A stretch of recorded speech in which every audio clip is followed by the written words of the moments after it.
हेमंत गोडसेंनी इगतपुरी तालुक्याच्या ग्रामीण भागात प्रचार सुरू केला आहे। यावेळी हेमंत गोडसेंनी नागरिकांच्या समस्या जाणून घेत संवाद साधलेला आहे। दरम्यान त्यांच्याशी बातचीत केली आमचे प्रतिनिधी विकास काजळे यांनी।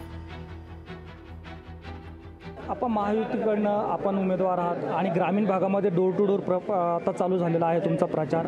जर बघितलं तर ग्रामीण भागामध्ये मोठा प्रतिसाद तुम्हाला भेटतोय, काय सांगाल नेमकं? मला असं वाटतं का आदरणीय मोदी साहेबांना तिसऱ्यांदा पंतप्रधान करण्याकरता जर आपण आपल्या देशाची प्रगती पाहिली तर मला असं वाटतं का 65 वर्षामध्ये जे काही विरोधकांना UPA सरकारला करता आलं नाही ते खऱ्या अर्थानं NDA सरकारने आणि पंतप्रधान मोदी साहेबांनी या ठिकाणी केलेलं आहे। आपण एक जर ग्रामीण भागामध्ये जर बघितलं तर आदिवासी आणि हा जो भाग आहे आपण ज्या भागात राहतो या ठिकाणी भामदारणाचा देखील एक प्रश्न होता, तेथील पुनर्वसनाचा देखील प्रश्न अजूनपर्यंत गेलेला नाही, मार्गी लागलेला नाही। त्याचबरोबर शेतकऱ्यांचा एक वर्ग जो आहे की तो नाराज आहे भाजपवरती, ह्याचा काही तुम्हाला फटका बसला? आपण पुनर्वसनाच्या संदर्भामध्ये सातत्यानं या परिसरातील लोकांच्या संपर्कात होतो।